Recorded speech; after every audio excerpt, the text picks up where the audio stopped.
Si estás viendo este video, lo más probable es que juegues videojuegos. Y si juegas videojuegos, probablemente hayas notado que en la página o tienda donde los compraste, se les suele poner pequeñas etiquetas que te sirven para darte una idea de qué tipo de videojuego es. Cosas como RPG, shooter, acción, puzzle, etc. En teoría, pueden facilitarte encontrar un juego que te guste.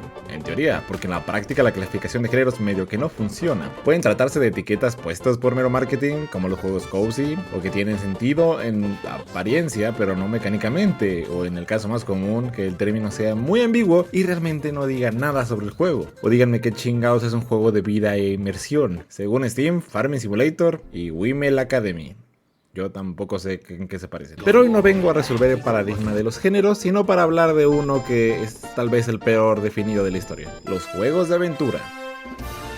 Porque, ¿qué es exactamente un juego de aventura? ¿Una historia con un arco de personaje? ¿Tiene que tener un viaje? ¿Tiene que tener acción? ¿Tiene que ser un Zelda? Supongo que lo ideal es empezar por la definición. Acaecimiento, suceso o lance extraño. Casualidad, contingencia. Relación amorosa ocasional. Bueno, de cualquier forma usar un diccionario nunca fue útil, así que mejor empecemos en el origen del género en la industria. Los juegos de aventura son de hecho una entidad muy vieja en este medio, existen desde que los videojuegos compartían gameplay con el diccionario. Hablo más de ese tipo de juegos en este video, por cierto, pero en este caso estoy hablando de las aventuras de texto. Una interfaz te describe lo que ocurría y el jugador interactuaba escribiendo comandos, y se consideraba aventuras porque comparten características con el género de aventuras en el cine y la literatura. Viajes, arcos de personaje y toda clase de experiencias en el proceso. Obviamente todo esto a nivel guión más que mecánica, y por eso casi todas las aventuras gráficas están clasificadas en este género. Y también por eso los juegos inspirados en Indiana Jones como Lara Croft, Uncharted y bueno, Indiana Jones son considerados de aventura. Es decir que esta clasificación sirvió solo a nivel temático, por lo menos hasta el primer Zelda en 1986. No puedes hablar de juegos de aventura sin hablar de la saga Zelda, y la razón comienza aquí. Es un juego inspirado en las experiencias infantiles de Shigeru Miyamoto, en sus recuerdos de cuando era niño y salía a buscar aventuras. El juego es más tosco que Manos de Albañil, pero ya implementa de forma orgánica y funcional un concepto que se volvería muy importante en el género mucho después, y que ni siquiera existía con ese nombre en ese entonces: la narrativa emergente.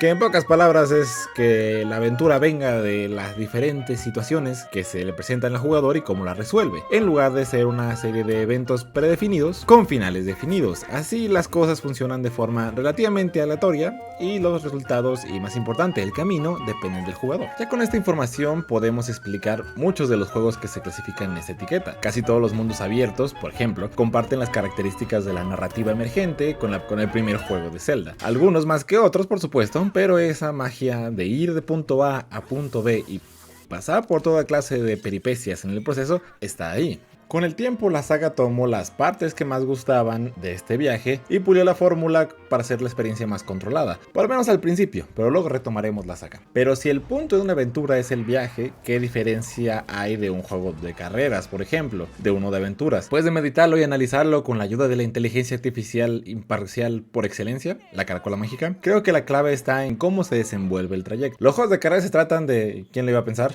carreras. El punto es llegar del punto A al punto B de la forma más eficiente posible, y haces más o menos lo mismo en todo el camino. Como ya dije, el fuerte de una aventura no es en el final, sino el viaje, y los juegos de carrera tratan de reducir el tiempo de viaje lo mínimo posible. Comparémoslo con The Long Drive, un juego donde conduces la mayoría del tiempo, pero que aún así considero personalmente un juego de aventura en toda regla. Para empezar, porque aquí ni siquiera hay un punto B. El jugador toma su carro, las cosas que quiere llevar como gasolina, comida, una jirafa, y hace básicamente lo que se le da la gana, que por lo general es conducir para encontrar más recursos y así poder seguir conduciendo. Todo es generado de forma aleatoria, porque lo que en el camino puedes encontrarte con toda clase de obstáculos como psicópatas, problemas mecánicos o tus pésimas habilidades de conducción. Es un acercamiento muy abierto a la aventura que según Steam no está clasificado como tal. Este video está patrocinado por mí. Ve mis anteriores videos, por favor, y suscríbete, y así.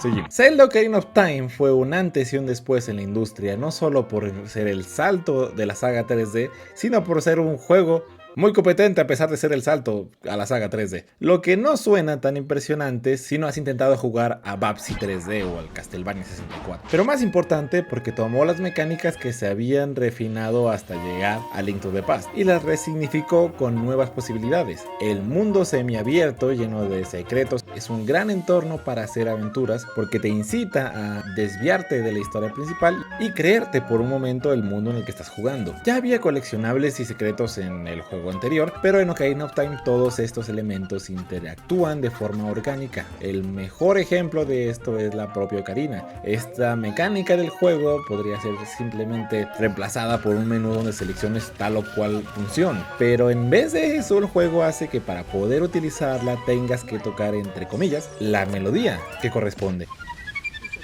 Y estas tengan una interacción con Hyrule, sin mencionar que la ocarina sirve de verdad. Si sabes música puedes hacer covers.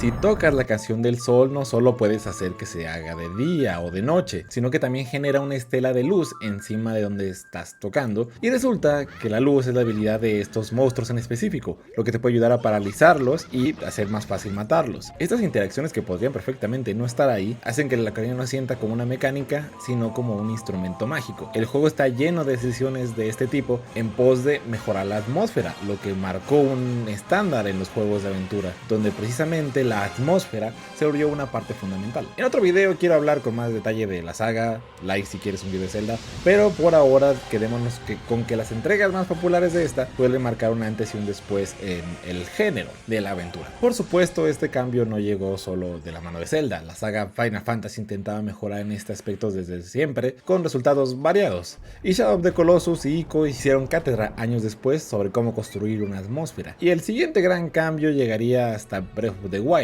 Lo curioso es que los juegos de aventura evolucionaron a partir de este momento más por sus otros géneros que por ser de aventura, porque la realidad es que no existe un juego que solo sea de aventura, todos dependen de otra cosa: rol, acción, puzzles, tiros, mundos abiertos, hack and slash y un muy largo etcétera. La aventura siempre fue tan ambigua que el desarrollo de la industria en general no creaba los juegos desde la idea de la aventura. Incluso la saga Zelda fue alejándose de sus orígenes y se convirtió en un juego de acción y puzzles. La mayor muestra de esto fue el Skyward Sword, que fue el más lineal de todos los Zeldas. Y aunque no es mal juego, sí pierde un poco la sensación de aventura. Prueba de ello es el diseño de niveles, que hacía que básicamente todas las zonas, menos Neburia, fueran básicamente mazmorras. Todo es puzzle, acción, puzzle, acción, puzzle. Ya no te parabas en el camino a pescar, ya no explorabas los pueblos en busca de secretos y básicamente ya no había variedad. Tuvieron que tocar el fondo del barril para preguntarse de nuevo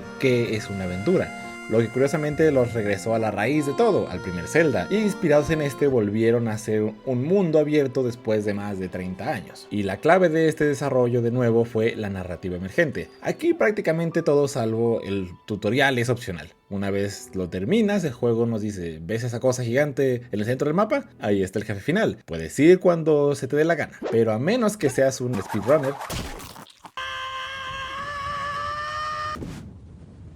no irás directamente, saldrás a explorar Hyrule y tendrás aventuras para hacerte más fuerte. Es un acercamiento casi tan abierto como el de Long Dive, pero infinitamente más sofisticado. Todo el vasto mapa está diseñado para que siempre haya algo interesante que descubrir o hacer a simple vista. Una de mis mejores experiencias en el mundo del videojuego en general fue volver a pasarme el juego sin utilizar teletransportes ni mapa. Ahí pude notar lo magistral del diseño de niveles y pude apreciar mucho más la belleza del diseño de arte. La clave de la saga ahora era la libertad, y prueba de esto es el siguiente juego de la saga, el Tears of the Kingdom, que mantiene esa filosofía. Y lo resignifican con mecánicas nuevas que le dan al jugador más libertad. Por ejemplo, lo que antes eran puzzles opcionales pero rígidos, ahora son pequeños niveles que se pueden resolver de muchas formas si eres creativo. Lo que antes eran 4 habilidades muy útiles pero casi siempre situacionales, ahora son 4 habilidades con miles de posibilidades que incluso pueden reemplazar el combate a base de construir abominaciones mecánicas, aunque la gente lo usa más para otros fines. En un futuro quiero hacer un video hablando con más profundidad de estas dos entregas, pero por ahora basta con decir que estos juegos son fruto de una nueva era para el género de la aventura, una donde este sí signifique algo y no sea una maldita etiqueta puesta porque sí. La conclusión de este video es, no sé, los juegos de aventura son los amigos que hicimos en el camino.